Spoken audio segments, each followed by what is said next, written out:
rabbil alamin arrahmanir rahim maliki yaumiddin iyyaka na'budu wa iyyaka nasta'in ihdinas siratal mustaqim siratal ladzina an'amta 'alaihim ghairil maghdubi 'alaihim waladdallin rabbana ighfir lana wa liwalidina amin. Bismillahirrahmanirrahim. Tanbihatun ahaduha anna man irtakaba mukaffiran yahbitu jami'u a'malihi wa yajibu alaihi qada al-wajib minha. Hadirin wal hadirat rahimakumullah, kita masih membahas kitab Syarah Irsyadul Ibad ila Sabilir Rasyad karangan Syekh Zainuddin bin Abdul Aziz bin Zainuddin Al-Maliyabari, masih dalam pembahasan faslun fi riddah, fasal yang membahas tentang hal murtad. Yang belum niat i'tikaf, tolong niat i'tikaf di dalam hati dengan ucapan Bismillahirrahmanirrahim. Aku niat i'tikaf selama berada di masjid ini sunnah karena Allah Ta'ala. Dan juga niat nuntut ilmu dalam hati dengan ucapan Bismillahirrahmanirrahim. Aku niat nuntut ilmu malam hari ini karena Allah Ta'ala. Semoga Allah Subhanahu wa Ta'ala memberikan kepada kita ilmu yang berkah, ilmu yang mudah, ilmu yang manfaat dunia akhirat. Amin ya rabbal alamin. Kita lanjutkan. Bismillahirrahmanirrahim. Tanbihatun, peringatan atau catatan-catatan penting perihal tentang murtad. Ahaduha, yang pertama, anna man irtakaba mukaffiran yahbitu jami'u a'malihi wa yajibu alaihi qada'ul wajib minha. Orang Islam yang terlibat melakukan perbuatan ataupun hal-hal yang menjadikan dia kafir, keluar dari Islam, maka otomatis seluruh amalnya gugur. Kita sebagai umat Islam, baligh itu usia 15 tahun atau usia 9 tahun bagi perempuan, atau mohon maaf keluar air mani atau menstruasi, balik.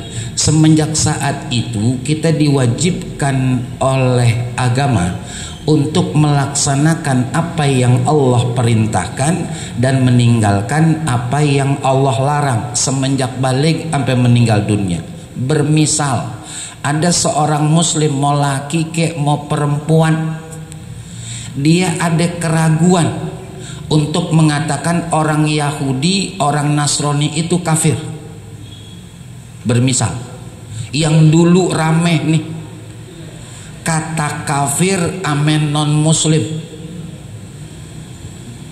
padahal jelas dalam Al-Quran, a'udzubillahi minasyaitonirrajim, qul ya ayyuhal,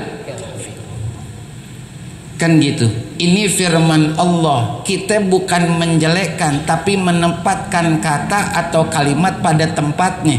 Jangan ragu. Atau misalnya meletakkan sesuatu bagian dari Al-Quran, atau ada nama Allah, atau ada nama Rasulullah, atau ada ilmu syariat, atau ada nama malaikat, yang tujuan atau maksudnya di situ merendahkan atau menghinakan, otomatis kafir. Tahadus bin nikmah, istighfar taubatan nasuha. Saya pernah melihat ada tulisan majelis Rasulullah, tapi taruhnya di belakang motor, tempelan stiker. Yang di motor tersebut, maaf, adalah seorang ustadz. Saya panggil, Ustaz, mohon maaf, ini tempelan jangan taruh di sini, bukan tempatnya. Gitu, bukan tempatnya. Copot, nggak tahu tuh, mungkin anak kali yang nempelin. Copot tuh nggak boleh. Kemarin berangkat sama keluarga ke Banten, numpang sholat di salah satu masjid. Selesai sholat saya ngobrol-ngobrol sama keluarga, sama jamaah. Di situ ada mobil bak, di bawahnya dekat ban tulisannya adalah ya Allah, pakai bahasa Arab ya Allahnya. Allah itu Arab. Ya Allah berkahilah, kalau nggak salah berkahilah usaha kami. Saya lihat astagfirullahalazim. Saya cari tuh ame Kang Sekutang di situ. Bang, itu yang punya mobil siapa bang? Nggak tahu, tanya aja pak sama Kang parkir. Saya tanya, bang mohon maaf, abang Kang parkir? Iya, ini punya siapa? Punya si Ano. Tolong ya sini dah. Tuh tulisan tuh. Saya masih merinding nih. Ya Allah, iya-nya Indonesia, Allahnya pakai bahasa Arab. La ilaha illallah. Saya bilang copot tuh. Tolong ya bilangin copot, Allah marah tuh. Kan nggak mungkin kita terangkan itu tuh dia murtad tuh. Karena juga orangnya kagak ada gitu, diwakili oleh Kang parkir. Saya pesen sama beliau itu bahaya itu, nggak boleh ya, nggak boleh menghinakan sesuatu yang sangat mulia, termasuk nama Allah Subhanahu wa ta'ala. Gugur tuh, gugur seluruh kerjaannya, sholatnya, puasanya, umrohnya, hajinya, zakatnya, sedekahnya, khatam Qurannya, semua gugur, abin udah abin ya. Kemudian hadirin wal hadirat rahimakumullah, wa yajibu alaihi qada'ul wajib minha, dan wajib mengqadanya. Jadi hadirin wal hadirat rahimakumullah, seenak-enaknya kata orang yang keluar dari Islam tetap kagak enak, bahkan pahit, sengsara, nggak bagus, buruk, bahkan hina. Keluar dari Islam itu cuman pikiran mereka doang, nggak ada yang senikmat Islam, nggak ada yang sepasti janji Allah Subhanahu wa ta'ala, tidak ada kenikmatan yang melebihi surganya Allah Subhanahu wa ta'ala. Maka orang-orang yang murtad pastinya rugi dia keluar dari Islam, rugi gugul semua amal perbuatan, dan wajib untuk mengqadanya bila nanti dia kembali masuk Islam.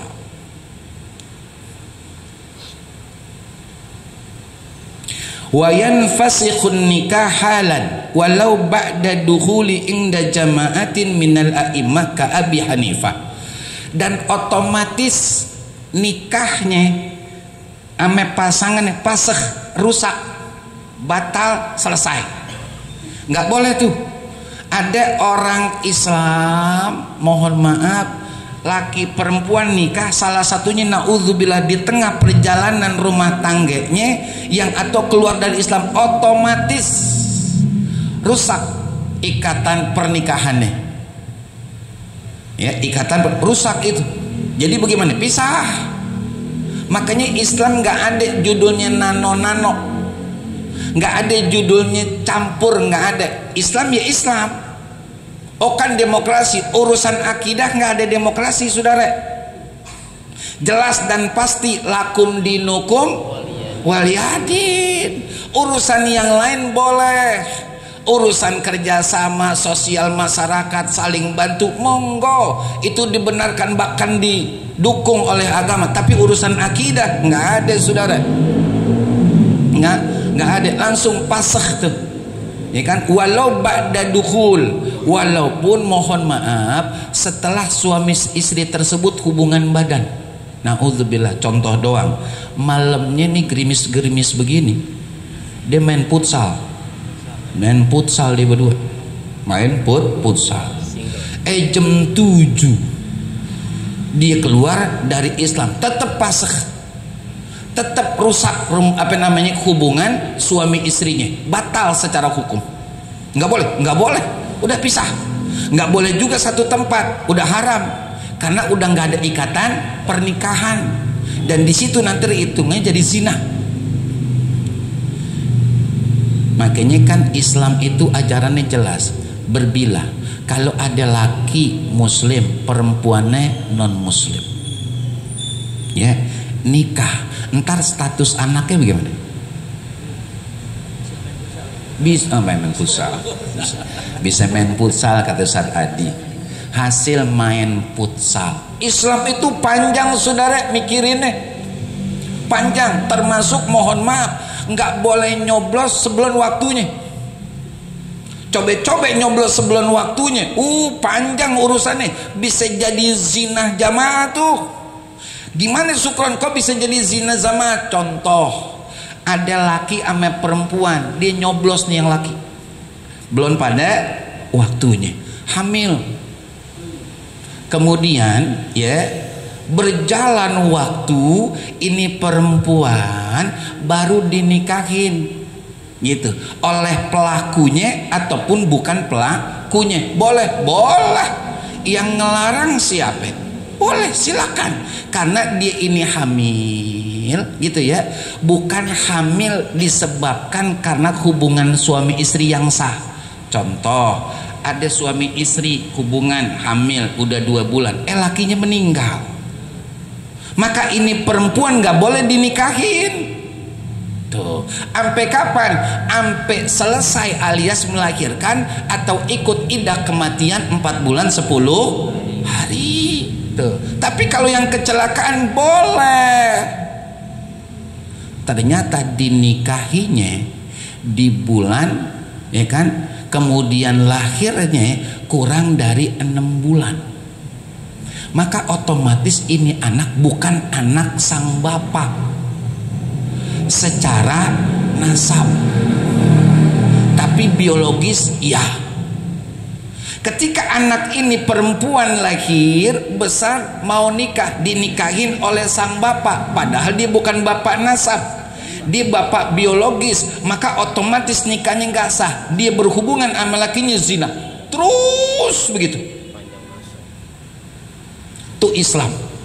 Saking sayangnya ame umatnya dijaga betul tuh. Cuman umatnya yang kadang-kadang ya dia mau merasakan gurih belum waktunya. Bang Rahmat senyum aja ya. Tuh, Inda jama'atin minal a'imah ka Abi Hanifah, sebagaimana pendapat sebagian para ulama, para imam mazhab, seperti mazhab Imam Hanafi mengatakan bahwasanya gugur dan wajib qadha, kemudian rumah tangganya pisah alias batal, rusak. Bal inda imamina asy-Syafi'i radhiyallahu anhuma anna thawabal amal yahbitu. Sedangkan menurut imam kita Imam Syafi'i menyatakan pahala amalnya hilang.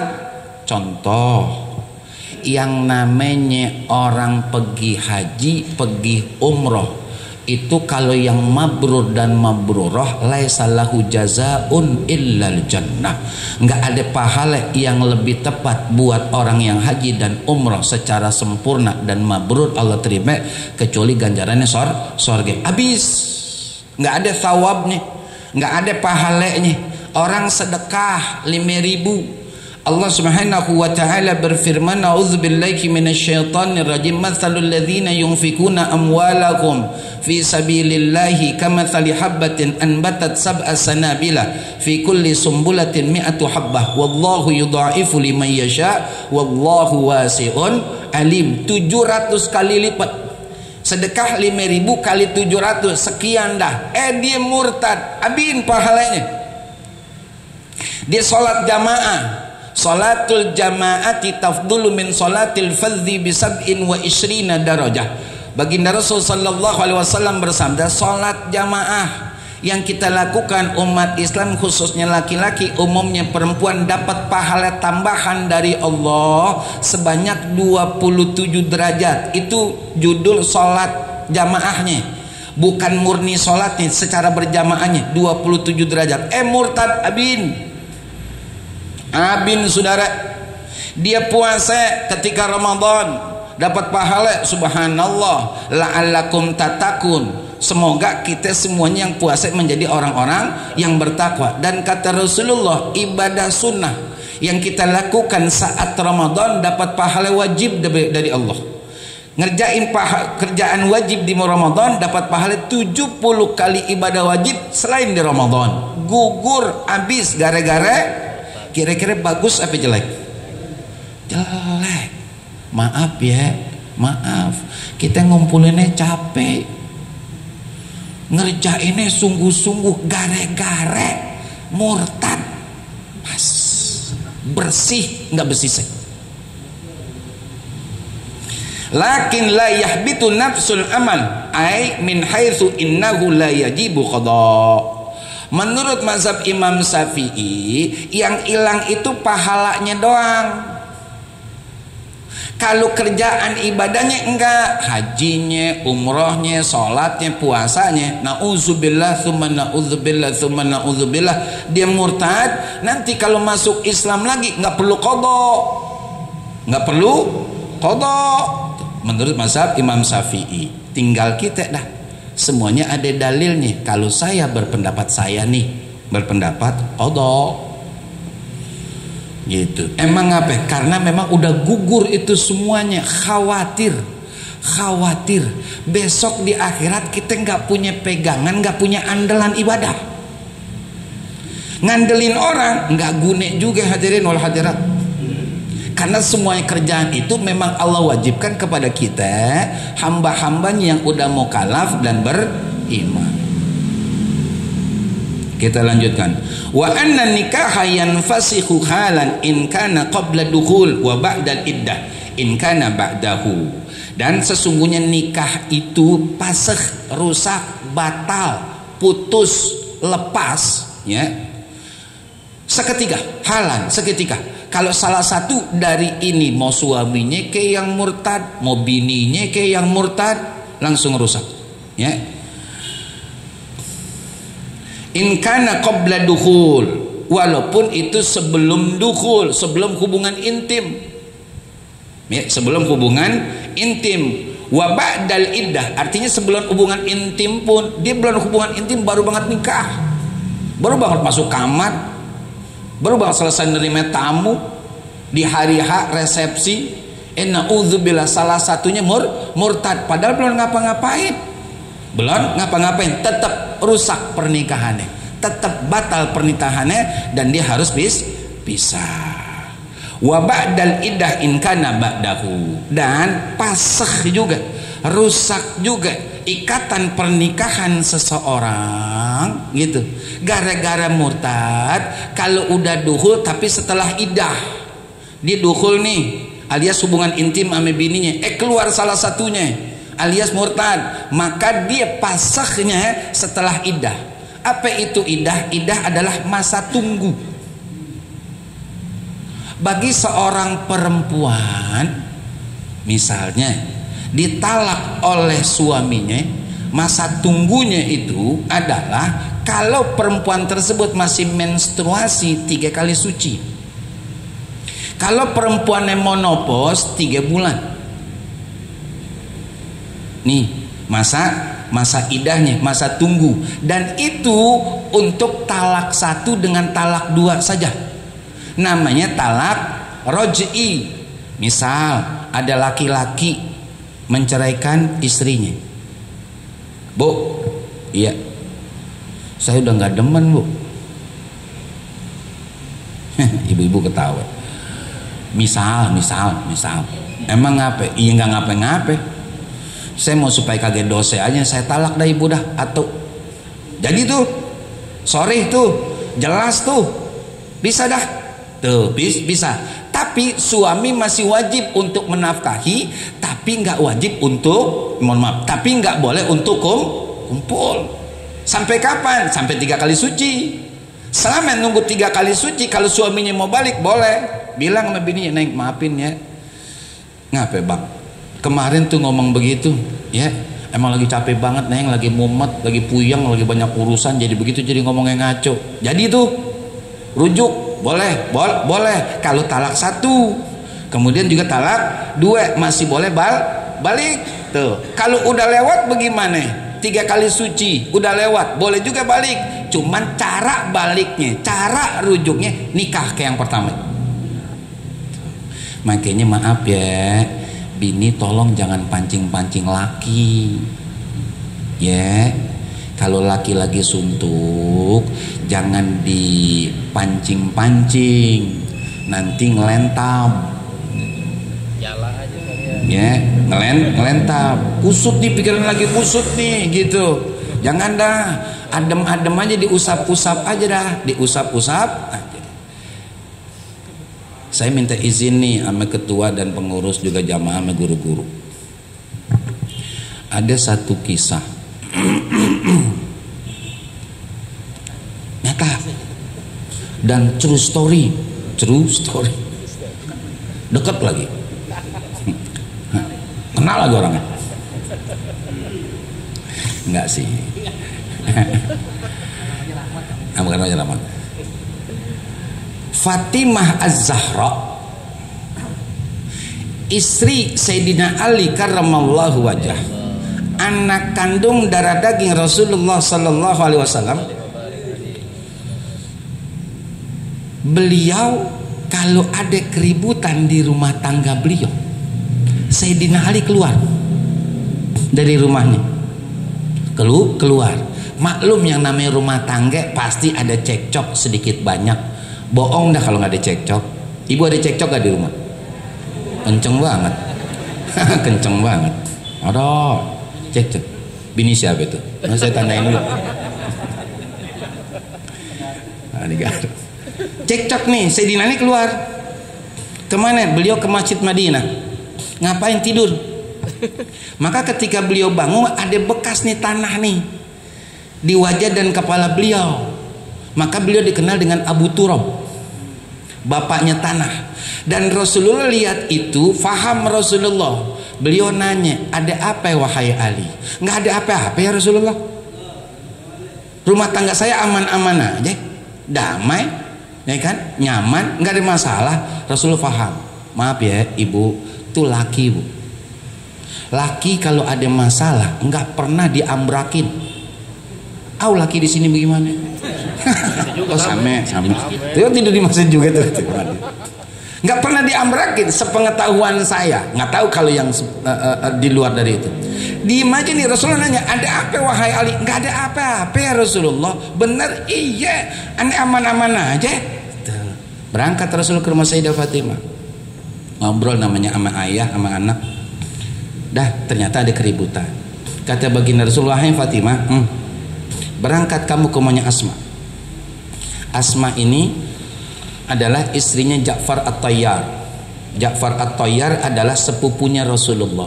At-Tayyar itu laqab, sematan, satu sematan yang mulia. Kenapa disebut At-Tayyar? Tayyar itu terbang burung. Karena beliau ketika perang itu memegang, saya merinding, memegang bendera la ilaha illallah. Dipegang dengan tangan kanan dengan sungguh kuatnya, ditebas sama musuh, putus tangannya. Diambil dengan tangan kiri supaya nggak jatuh ke bumi. Gitu, ditebas lagi tangan kirinya, dipegang supaya nggak jatuh, itu bendera la ilaha illallah. Ditebas lagi akhirnya wafat syahid. Itu namanya At-Tayyar. Jadi dipanggil disebut Ja'far At-Tayyar, sepupu Rasulullah. Berangkat tadi Sayyidah Fatimah, orang disuruh oleh ayahnya, disuruh Rasulullah, berangkat tok tok tok, assalamualaikum ke rumahnya Asma. Waalaikumsalam. Ya Fatimah, ya akhwan wasaliyah. Ada apa? Enggak ada apa-apa. Cuman Rasulullah pesan kepadaku untuk belajar kepada kamu wahai Asma, karena Rasul mengatakan kamu adalah salah satu penghuni surganya Allah. Ih, keliru kalau belajar sama saya, kata Asma. Aku yang belajar sama kamu wahai Fatimah, karena Sayyidah Fatimah salah satu perempuan yang akan memimpin seluruh perempuan di surganya Allah Subhanahu wa taala. Itu Sayyidah Fatimah. Subhanallah beliau. Kan gitu. Dah. Kemudian kata Sayyidah Fatimah, enggak, Rasulullah ayahku memerintahkan aku untuk datang belajar sama kamu. Apa kata Sayyidina Asma? Wahai Fatimah, kalau ilmu banyakkan kamu pastinya, karena kamu putri kandung Rasulullah, sedangkan aku adalah gitu kan istri daripada sepupu baginda Rasul sallallahu alaihi wasallam. Namun kalau yang dimaksudkan oleh Rasulullah mungkin adalah aku nih yang ngurusin semua kebutuhan suamiku. Maaf ya bu, maaf kalau kurang sopan, nanya doang, dan maaf bagi yang dengar omongan saya. Sempak laki siapa yang nyuci bu? Bu, sempak laki siapa yang nyuci? Laundry, bukan mah laundry. Ini nanya kan udah minta maaf. Emang apa syukron? Sempak laki kalau kita bini yang ngucek, yang nyuci, yang bilas, yang jemur itu kena matahari pahalanya besar bu. Itu ukuran sempak. Bagaimana ukuran lepis?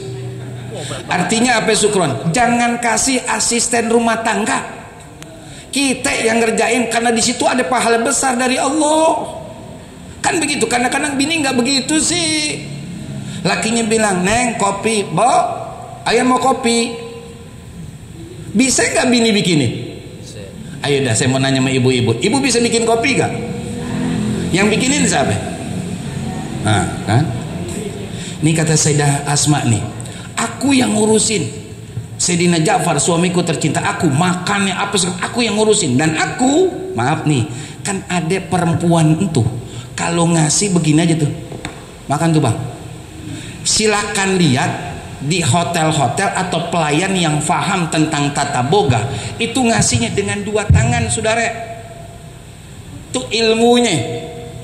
Kalau itu dilakukan dapat nilai plus nih, pegawai nih, waiters ini nih, gitu, ya kan? Dapat nilai plus. Bagaimana kalau kita sebagai bini melakukan begitu sama laki? Silakan bang, dengan tangan dua.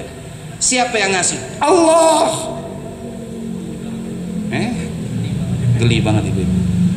Kasih nih, tuh, ini minumannya misalnya, apa nih, sediain semua. Maaf, ibu, saya nanya ibu lagi nih, karena bicara tentang Asma. Ibu kalau suami mau makan, kemudian ibu yang sediain, apa asisten rumah tangga yang sediain? Sendiri ibu sediain. Kemudian laki makan, ibu temenin nggak?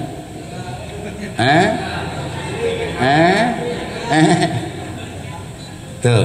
Kalaupun jawabannya ditemenin, gitu, ditemenin, temeninnya di mana? Duduk bareng, serendeng, apa adepan?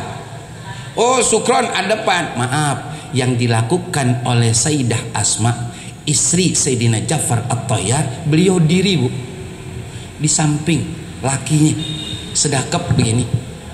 Tuh, kayak di hotel-hotel mewah, restoran-restoran mewah, yang sininya ada inian putih tuh. Kan begini nih, selampek tuh kata Bang Adi. Tujuannya apa? Kalau laki saya perlu sesuatu, saya segera bisa menuhin. Saya ambil, kurang garam, perlu kecap, saya yang ngambilin. Wahai Fatimah, saya istrinya, saya Asma yang ngambilin segala kebutuhan suami saya. Tuh bini yang begini jangan ditukar. Jarang-jarang adanya ini bini. Makanya ada yang mengatakan kalau ada seorang istri ngasih maksudnya nyediain makan suaminya, minum segalanya dan seterusnya dengan baik, kalaupun ada, itu bukan istri, bidadari. Saking jarangnya bu, saking jarangnya. Udah selesai makan, kenyang nih Sayyidina Ja'far At-Thayyar, mau tidur, ditemenin tuh, ditemenin ke kamar. Tuh, udah sampai di depan kasur. Ini Asma, saya merinding tuh, pahe-pahe saya sampai merinding. Dia ambil ame beliau sapu lidi, bukan buat gebugin kasur, ngapuin tuh kali ada debunya gitu, bukan, diserahkan kepada suaminya. Nih wahai suamiku, kata Asma, buat apaan neng? Silakan pukul tubuhku kalau semenjak dari bangun tidur hari ini sampai kamu mau tidur lagi ada kesalahan aku yang aku tidak sadari dan gak langsung minta maaf, silakan pukul tubuhku, aku baru bisa tidur. Tuh bini bu, tuh bini. Ada yang begitu sekarang? Nggak ada. Nih bu, nih, kok sukron sampai segitunya? Mohon maaf bu, sering saya menyampaikan di sekian majelis yang ada, termasuk di majelis kita. Nih, laki-laki semenjak jadi suami, apalagi setelah itu jadi bapak, maaf nih, dia lebih susah masuk surganya, lebih susah. Kalau ibu mah mudah. Ibu taat ame Allah, jaga sholat, ibu nurut ame lagi, sorga. Kita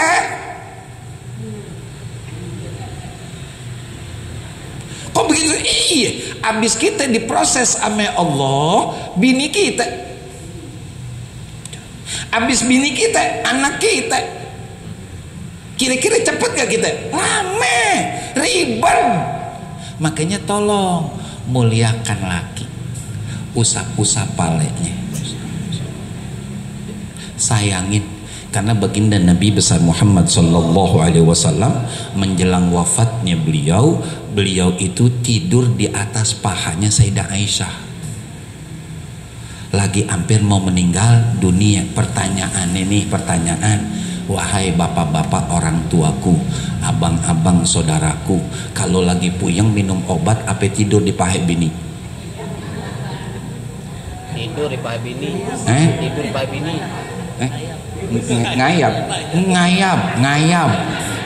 Ngayap, iya ngayap. Ini bocor. Tidur di paha bini, tenang dah. Bener tidur di paha bini. Apalagi bini usap-usap. Sepuh yang apapun hilang, nggak perlu bodrek. Cuman bini nggak tanggap, laki takut.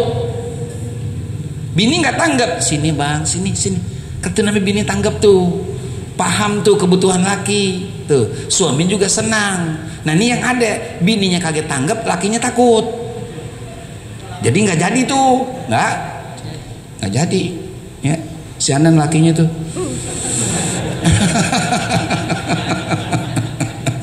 Ya Allah, tiap mau tuh laki-laki siapa itu ya?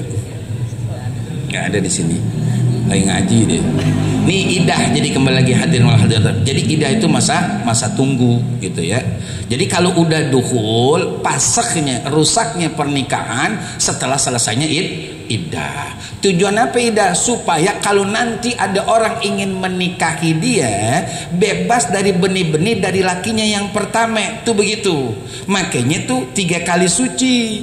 Kan orang kalau mohon maaf ada benih di rahimnya itu kelihatan tar. Makanya jangka waktunya tadi saya katakan, kalau perempuan yang masih menstruasi 3 kali suci, kalau perempuan yang udah menopause 3 bulan. Ya. Ats-tsani annahu yajibu 'alal imam aw naibihi istitabatuhu fawran wa yahrumu imhaluhu fa in taba qabla minhu 'alal asah. Kemudian yang kedua adalah wajib bagi imam, pemimpin atau wakilnya minta kepada orang yang murtad untuk segera taubat, nggak boleh ditunda-tunda, ya, haram ditunda. Fa in taba qabla minhu alal asah, kalau dia segera taubat diterima taubatnya. Makanya bahasa Al-Quran pun wasari'u ila magfiratim mir rabbikum wa jannatin arduhas samawati wal ard uiddat lil muttaqin. Segera kata Allah, minta ampun, tobat, istighfar, segera kata Allah, segera. Allah masih buka tuh, Allah masih buka kemungkinan untuk Allah ampunin, Allah masih buka. Jangan tunda-tunda. Emang kenapa? Kita nggak tahu 1 detik ke depan apa yang kita akan alami, kita nggak tahu. Makanya segera tobat, ya. Wa illa fayaqtuluhu bidarbi unuqihi la binahwi ihraqin. Kalau memang enggak, maka dia dihukum dengan cara dibunuh, ya kan? Prosesnya adalah dengan ditebas lehernya. La bi ihraqin, la binahwi ihraqin, bukan dengan dibakar. Haram kalau dibakar. Kan begitu kata Rasulullah. La yang bagi ayu adziba bin nar illa rabbun nar. Enggak boleh menghukum dengan api kecuali pemilik api, yakni Allah Subhanahu wa taala. Maka kita nggak boleh bakar. Orang yang mancing misalnya, umpannya itu cicaknya ditambus. Dosa ente. Sukron, cicak kan boleh dibunuh. Ini bahasanya dibunuh saudara, bukan dibakar. Tolong dipahami bahasanya. Ini dibunuh, getok-tok, mati tuh cicak, emang boleh dianjurin. Tapi bukan berarti itu cicak kita tangkap, kita sodok dari belakang, kita garang. Dosa ente. Nggak boleh. Semut di puunan, man gituin aja mau obor, padahal cuma yang gigit atu. Gue sarangnya dibakar sekampung. Dosa ente. Beliau akan teriak besok di hadapan Allah. Apa iya syukran? Lihat di dalam kitab Tanbihul Ghafilin kalau tidak khilaf, balok ame balok dua-duanya miring nih posisinya, ketiup angin yang atau yang kanan dibanin yang kiri, maka yang kiri akan nuntut yang kanan besok di akhirat. Saya ya Allah ditibanin sama balok sebelah kanan kemarin di dunia, nuntut tuh balok. Hewan main tanduk aja, besok nuntut tuh yang ditanduk. Nah bagaimana kita? Ya, maka jangan asal-asal kita ada tuntunan nih. Wala yudfanu fi maqbaratil muslimin. Orang yang murtad, orang yang kafir, walaupun keluarganya semuanya muslim, nggak boleh dikuburin di pekuburan muslim. Kalau umum sih begitu, syukran. Ini kan kita kuburan keluarga, nggak boleh. Titik, nggak pakai koma. Emang apa? Orang yang keluar dari Islam atau orang kafir dipastikan diazab oleh Allah Subhanahu wa taala. Maaf, seingat saya pernah menyampaikan di sini berkenaan tentang seorang pemuda yang meninggal dunia masih muda belia, rambutnya masih hitam legam. Meninggalnya dianterin tuh ke kuburan ame orang tuanya, keluarganya, saudaranya, tetangganya, ame gurunya di makam. Dah, pada pulang. Beberapa hari kemudian ini bapaknya ngimpi anaknya udah tua, udah kisut, palenya ubanan. Nah ayahnya nanya, nah iya ngapain kok jadi begini, wajah kamu jadi keriput, kisut kayak orang tua, pale juga ubanan, kan waktu meninggal masih muda kamu beberapa hari yang lalu. Kata anaknya, bener ayah, emang aku masih muda meninggalnya. Ayah juga tahu persis pastinya. Cuman beberapa saat setelah ayah, keluarga, guru pada pulang memakamkan saya, siangnya ada lagi di samping saya orang dimakamin, mati gara-gara narkoba. Selesai dikuburin, mereka pada pulang, dipukulin nih jenazah di kuburan sama malaikat. Jeritannya bikin saya ubanan ame keriput. Itu judulnya mabok, bukan keluar dari Islam ya, mabok nih, jeritannya bikin orang jadi tua. Nah bagaimana murtad? Paham ya? Nggak boleh digabungin. Udah emang bukan Islam sono, di tempat orang kafir nggak boleh.